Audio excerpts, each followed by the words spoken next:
At hindi na naman nga ako makapaniwala na nakagawa tayo ng empanada dito sa ating air fryer. Ang eksaktong measurement ay makikita yan sa kada chapter ng ating recipe. Ang una muna natin gagawin dito ay yung pinaka-dough. Pinaghalo ko lang muna dito sa warm water ang sugar at instant dry yeast. Haluan at set this aside for 5 minutes hanggang sa mag-bloom. Ang empanada dough or bread ay nakasanayan na natin na medyo may pagka-flaky ito. Pero itong aking recipe ay mas pinasimple ko at mas pinadali at yung aking ginawang dough ay talaga namang ginagamit ko na matagal na. Wala itong itlog katulad ng classic empanada dough na ginagawa ko dati. Haluin lang ito at kapag naging ganito na yung itsura, ilagay na natin ito sa ating counter at ilagay na natin dito yung ating room temperature ng ating butter. Masahin lang natin ito hanggang sa maging smooth ng at least 20 minutes. At alam ko na nanonood kayo hanggang ngayon. Paki-comment naman kung may experience na kayo sa paggawa ng tinapay. Para naman syempre mabati ko kayo sa susunod na ating video. Yung baguhan pala ako sa paggawa ng mga homemade tinapay ay talaga namang hindi ko talaga mawari kung ano yung pagkukulang sa ginagawa ko. Sakto naman yung mga ginagamit ko ingredients. Yun pala, doon ako nagkakaproblema sa pagmamasa-masa. Bago tayo magpatuloy, yung sandok na ginagamit ko dito ay gawa sa bao, napakagandang gamitin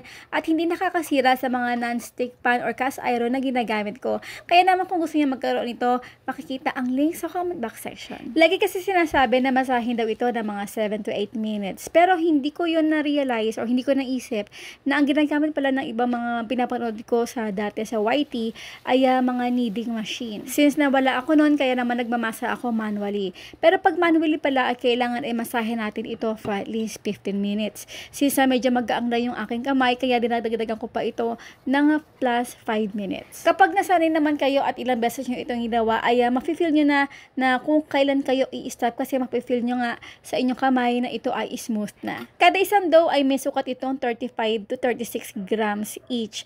At nag-scoop nga pala ako na ating nilutong corned beef kanina na mga 1.5 tablespoon each. Yung mold na ginamit kong dumpling mold ay may sukat ng 4 inches in diameter. Ngayon, ito lang naman ay guide ko. Huwag masyadong diinan yung pagka-close ng ating dumpling sa ating bread kasi sisirit yung pinaka-corned beef sa ating dough. Nakita nyo naman yun sa video na talaga namang soft yung ating pagkakasarado ng ating dough. Nagbati ako ng itlog at maglagay lang tayo ng konting itlog sa edge ng ating dough para ma-sealed ng mabuti. At dito naman sa ating air fryer ay i-click lang natin yung pinaka-bake mode. Iset lang ito ng 165 degrees Celsius for 20 minutes. At para mas maganda pa yung kulay ng ating empanada ay naglagay lang ako dito o nagbrush ako dito ng binating itlog.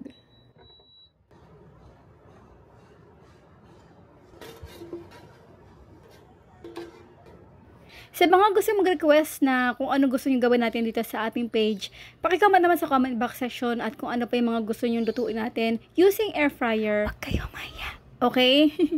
Napakasarap nitong imerienda at syempre, pwede rin itong ibenta. Sa mga nag-o-office, gusto na magkaroon ng mga part-time, extra income, sa mga mami sa bahay, naku, patok na patok talaga ito. Again, maraming salamat sa inyo lahat. Bye! Ang sarap, grabe.